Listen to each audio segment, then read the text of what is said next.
warahmatullahi wabarakatuh. Salam sejahtera bagi kita semua. Perkenalkan, saya Arini Nuradisa, SHMH, dosen pada program studi Hukum Administrasi Negara Fakultas Hukum Universitas Hasanuddin. Adapun bidang kompetensi saya, Hukum Pelayanan Publik dan Hukum Perburuhan. Adapun mata kuliah yang saya ampu saat ini, Hukum Administrasi Negara, Hukum Perburuhan, Hukum Perizinan, Hukum Kebijakan Publik, Hukum Lingkungan, dan Hukum Administrasi Pemerintahan Daerah. Salah satu mata kuliah yang akan saya jelaskan pada kesempatan ini ialah Hukum Pelayanan Publik. Mata kuliah Hukum Pelayanan Publik merupakan mata kuliah wajib dalam program studi Hukum Administrasi Negara pada Fakultas Hukum Universitas Hasanuddin dengan bobot 3 SKS pada semester 4 atau semester genap. Mata kuliah ini membahas dasar-dasar pelayanan publik dalam konteks hukum administrasi. Mata kuliah ini juga memberikan pemahaman tentang peran hukum dalam memastikan pelayanan publik yang berkualitas dan memenuhi hak-hak warga negara. Selain itu, mata kuliah ini juga membahas landasan pengaturan pelayanan publik, asas-asas hukum pelayanan publik, jenis pelayanan publik, dan tentunya aspek hukum pelayanan publik, komponen standar pelayanan publik, studi kasus pelayanan publik, dan penyelesaian sengketa pelayanan publik yang tentunya didukung oleh berbagai referensi, termasuk referensi utama berupa literatur ataupun buku-buku di bidang hukum pelayanan publik dan juga referensi pendukung berupa peraturan perundang-undangan yang terdiri dari Undang-Undang Nomor 25 Tahun 2009 tentang Pelayanan Publik, Undang-Undang Nomor 20 Tahun 2023 tentang Aparatur Sipil Negara, Undang-Undang Nomor 30 Tahun 2014 tentang Administrasi Pemerintahan, Undang-Undang Nomor 37 Tahun 2008 tentang Ombudsman, Undang-Undang Nomor 14 Tahun 2008 tentang Keterbukaan Informasi Publik, dan Undang-Undang Nomor 9 Tahun 2015 tentang Pemerintahan Daerah. Kemampuan yang diharapkan dalam capaian pembelajaran mata kuliah ini, CPL 1 mampu menginternalisasi budi pekerti luhur dan moral Pancasila, CPL 2 mampu bekerja sama secara mandiri maupun berkelompok, CPL 3 mampu berkomunikasi secara verbal dan dalam bentuk tertulis, CPL 4 mampu membangun argumentasi dengan menerapkan pemikiran logis, kritis, dan sistematis, CPL 6 mampu menganalisis hukum material dalam berbagai lingkup hukum administrasi negara. CPL 7 mampu merancang konsep penyelesaian masalah dalam kasus hukum di bidang administrasi negara melalui penerapan metode berpikir secara yuridis. Setelah mempelajari mata kuliah ini, diharapkan mahasiswa mampu memahami standar pelayanan publik sekaligus memenuhi akseptasi masyarakat untuk mendapatkan pelayanan publik yang berkualitas, prosedur yang jelas, tepat jumlah, dan tepat waktu. Adapun materi pembelajaran pada hukum pelayanan publik terdiri dari 13 sub capaian mata kuliah yang dilakukan selama 16 kali pertemuan yang diawali dengan pembukaan mata kuliah, kontrak perkuliahan, rencana pembelajaran semester, serta pengenalan referensi buku. Dan selanjutnya juga pengertian dan landasan pengaturan pelayanan publik, asas-asas hukum pelayanan publik, multidimensi pelayanan publik, jenis pelayanan publik dan aparatur penyelenggara pelayanan publik, pengawasan pelayanan publik, partisipasi masyarakat dalam pelayanan publik, kelemahan pelayanan publik dan solusinya, aspek hukum pelayanan publik, komponen standar pelayanan publik, studi kasus pelayanan publik, dan penyelesaian sengketa pelayanan publik yang tentunya juga diselingi dengan pemberian ujian tengah semester dan pada akhir pertemuan ujian akhir semester. Selain itu, adapun sistem pembelajaran mata kuliah ini dilakukan secara hybrid, baik secara luring ataupun juga offline, secara tatap muka di kelas, dan secara daring atau online melalui Learning Management System atau sistem kelola pembelajaran Sikola yang dikelola saat ini oleh Universitas Hasanuddin. Metode pembelajaran yang saya lakukan pada mata kuliah ini melalui metode DIA, Delivery, Interaction, dan Assessment, Yang pertama, delivery. Metode pembelajaran ini saya lakukan melalui kuliah interaktif dengan memberikan penjelasan materi sesuai dengan capaian pembelajaran, dan selain itu juga membagikan modul pembelajaran melalui sistem kelola pembelajaran dan referensi buku acuan di bidang pelayanan publik. Yang kedua, interaction. Metode pembelajaran ini saya lakukan di setiap awal perkuliahan, tentunya dengan mereview materi perkuliahan yang telah diajarkan sebelumnya, sehingga mahasiswa dapat memahami materi perkuliahan secara sistematis dan secara komprehensif. Di akhir perkuliahan, saya juga memberikan kesempatan kepada mahasiswa untuk bertanya mengenai materi pembelajaran dan juga memberikan pertanyaan ataupun juga kuis secara lisan, agar dapat memacu semangat mahasiswa, tentunya dengan memberikan tanggapan ataupun juga pendapat, sehingga hal ini juga bisa meningkatkan kemampuan mahasiswa, terutama dalam public speaking, dan melatih mahasiswa untuk berpikir secara kritis, terutama terkait dengan sistem dan isu-isu aktual dalam pelayanan publik. Selain itu juga, saya membuka ruang diskusi melalui platform Learning Management System atau Sistem Kelola Pembelajaran Universitas Hasanuddin, dan juga melalui WhatsApp Group yang telah dibuat secara paralel khususnya bagi seluruh peserta mahasiswa untuk mata kuliah Hukum Pelayanan Publik.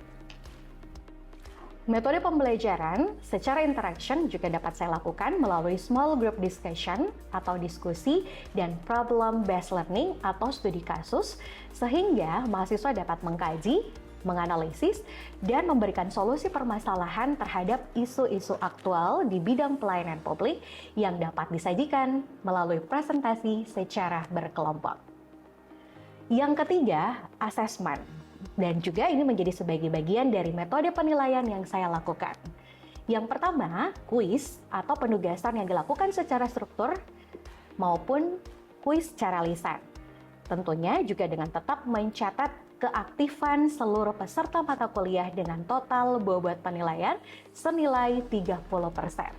Selain itu, yang kedua, diskusi atau small group discussion dan studi kasus sebanyak 25%, ujian tengah semester sebanyak 15%, dan ujian akhir semester sebanyak 30%.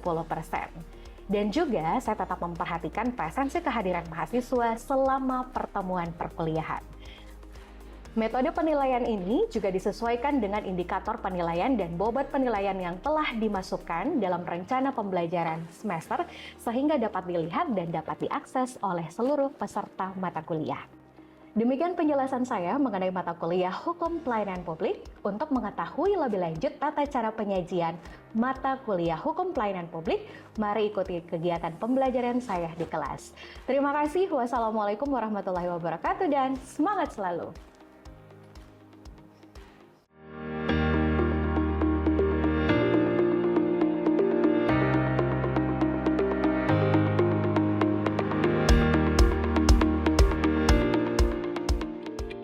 Assalamualaikum warahmatullahi wabarakatuh. Waalaikumsalam warahmatullahi wabarakatuh. Selamat pagi dan salam sejahtera bagi kita semua. Apa kabar hari ini? Baik, Bu.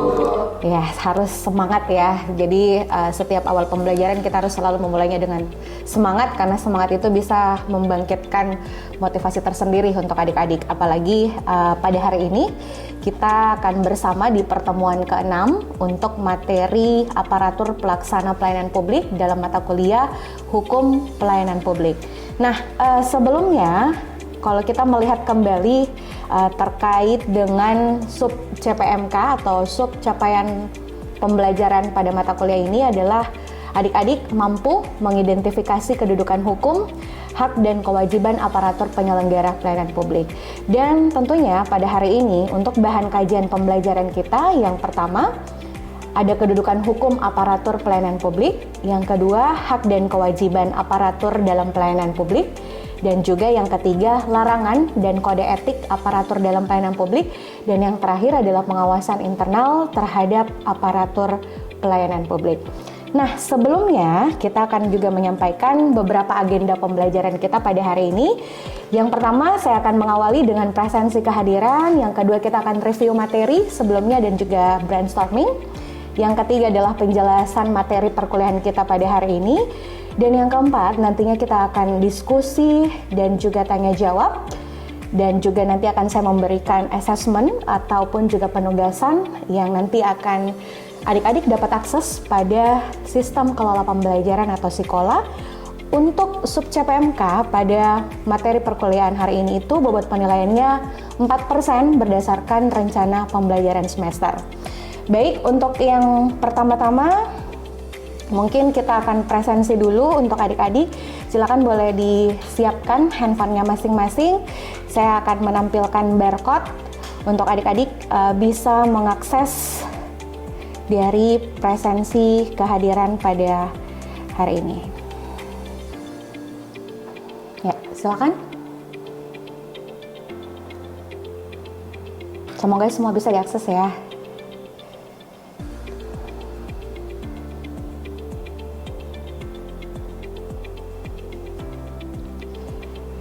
Sudah? Sudah, Ibu. Baik, kita lanjutkan ya. Oke.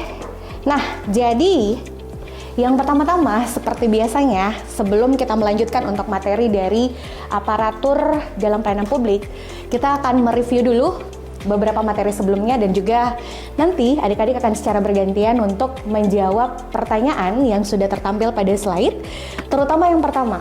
Jadi berbicara tentang pelayanan publik, sekiranya di beberapa pertemuan kemarin, adik-adik sudah memahami dengan jelas bahwa kenapa pelayanan publik itu penting.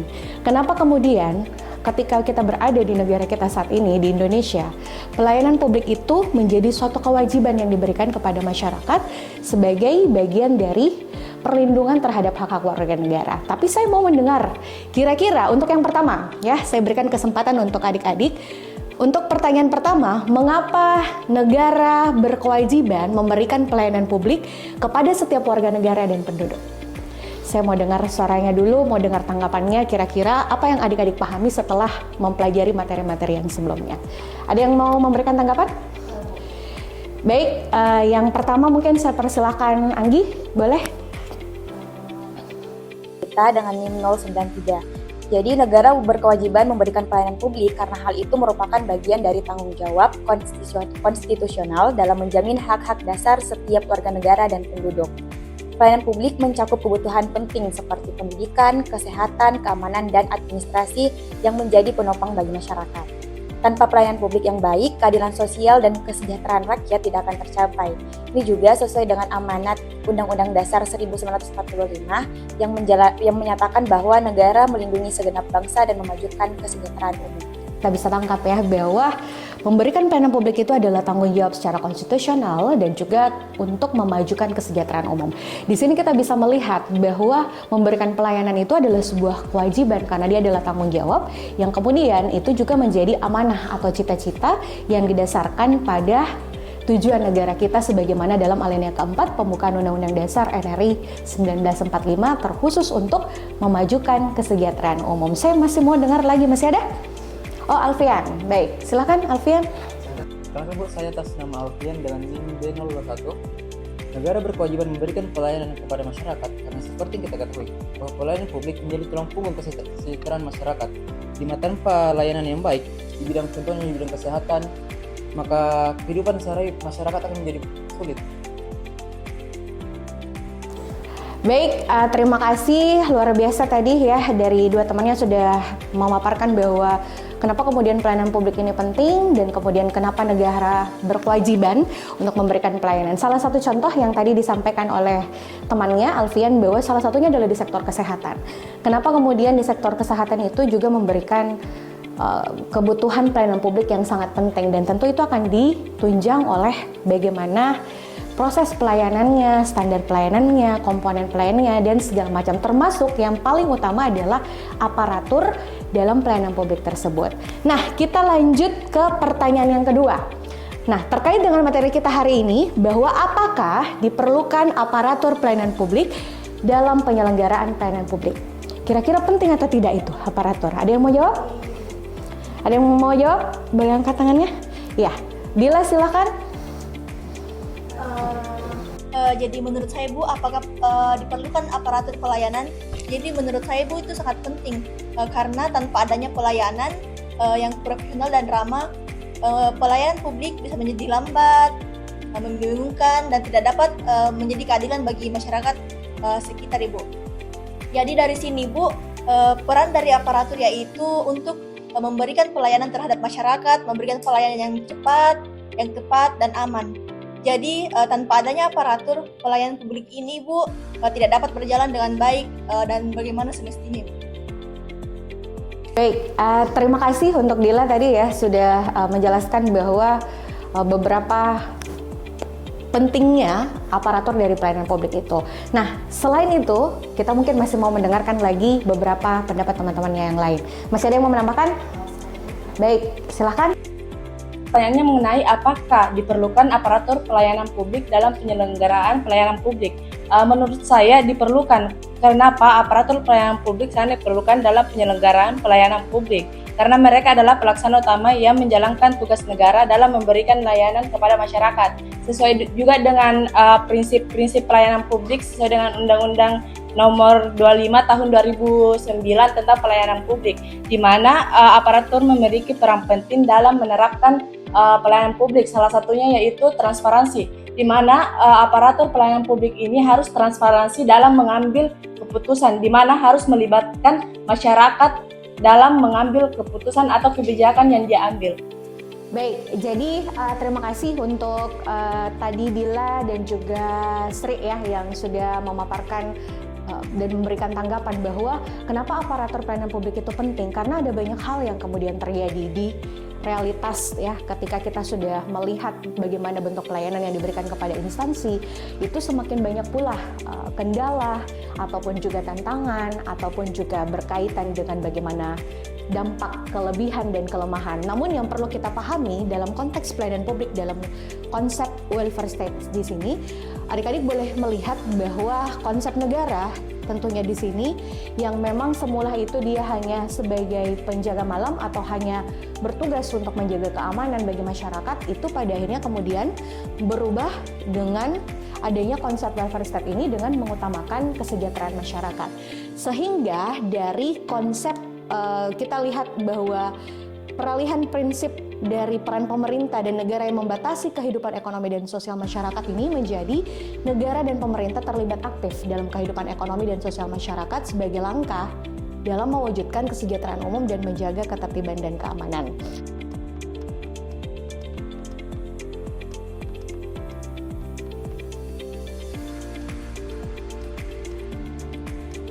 Bukannya dalam melaksanakan kebijakan yang ditetapkan oleh pimpinan instansi pemerintah.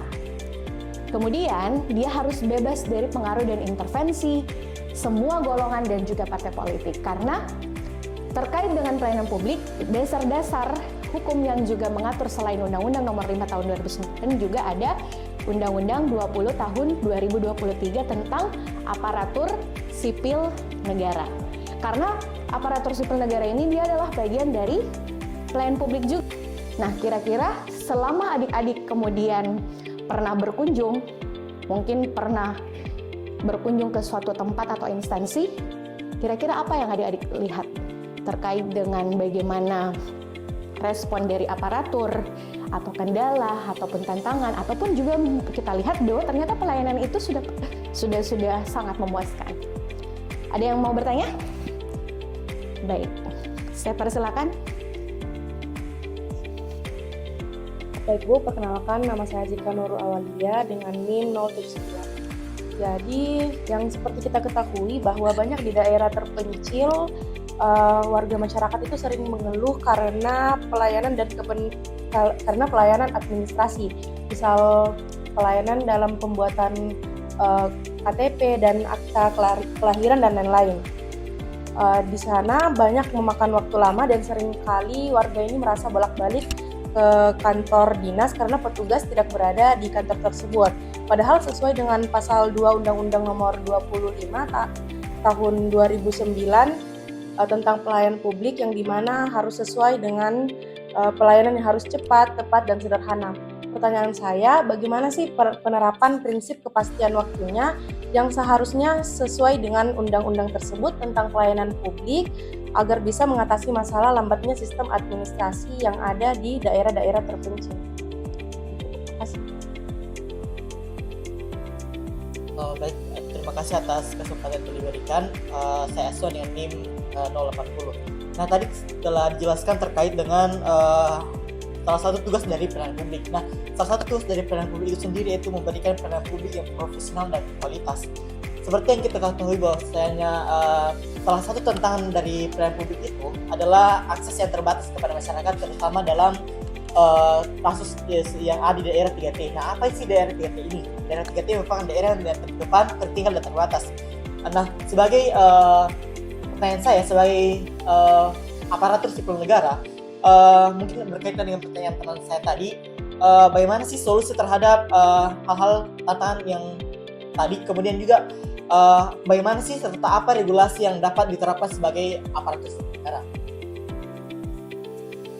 Ada dua pertanyaan ya dari temannya, dari Cika dan juga Aswan, bahwa kendala-kendala yang kemudian dirasakan juga dalam pelayanan publik itu terutama untuk di daerah-daerah terpencil atau daerah 3T tadi ya yang disebutkan, karena memang kita lihat bahwa salah satu juga kendala itu biasanya bukan hanya persoalan kualitas dari SDM atau dari aparatur pelayanan publik, tapi juga dari segi kuantitas, sehingga hal itu ternyata juga memberikan dampak terhadap pelayanan. Karena kalau kita bayangkan misalkan aparatur yang melayani itu sangat kurang atau kurang memadai, sementara masyarakat yang perlu dilayani di daerah atau di desa itu semakin banyak, maka justru itu akan memakan waktu yang lama dalam proses pelayanan itu, karena mereka harus antri, karena misalnya mereka hanya dilayani oleh 1-2 orang, sementara untuk daftar antrian masyarakatnya itu 1-50 orang. Itu kan tidak sebanding ya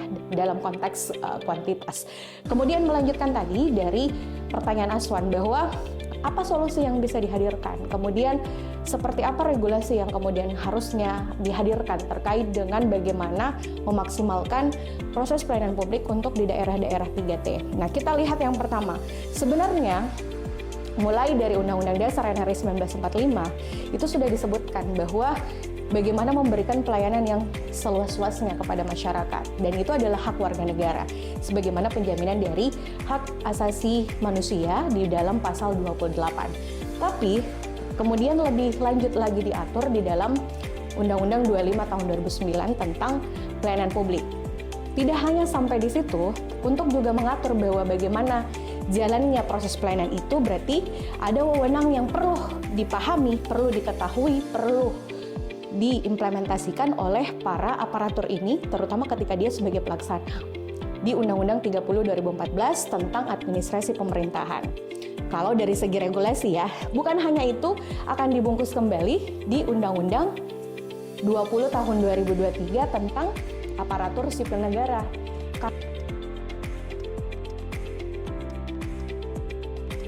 Hukum yang dia lakukan, kemudian memberikan pertanggungjawaban, ya, kalau memang disangkakan bahwa dia ini telah melakukan pelanggaran dalam konteks pelayanan publik. Dan yang terakhir adalah mereka wajib untuk memberikan evaluasi, laporan keuangan dan kinerja kepada penyelenggara secara berkala. Jadi makanya kita lihat bahwa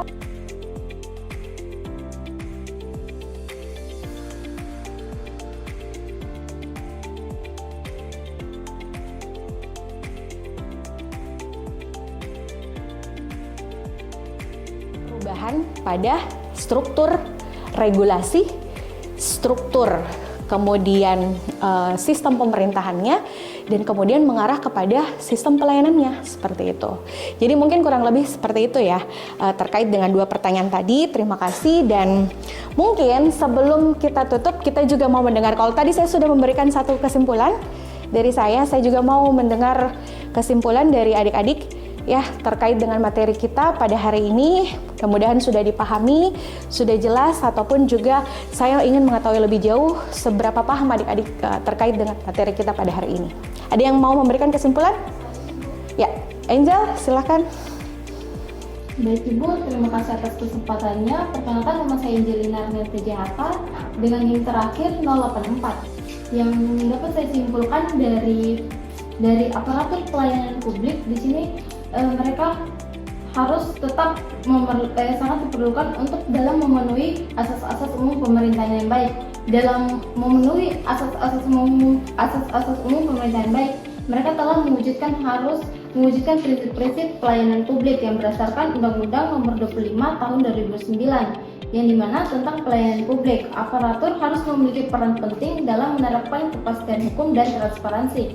Lalu untuk memenuhi asas-asas umum pemerintahan yang baik, pemerintah Indonesia telah mengupayakan dari segi program dalam pemenuhan hak sosial seperti Kartu Indonesia Pintar yaitu KIP untuk memberikan bantuan biaya pendidikan bagi anak-anak dari keluarga yang kurang mampu. Lalu dari bidang kesehatan, pemerintah juga telah mengupayakan BPJS yang dimana yang memungkinkan untuk masyarakat untuk mendapatkan layanan secara gratis atau dengan biaya yang terjangkau.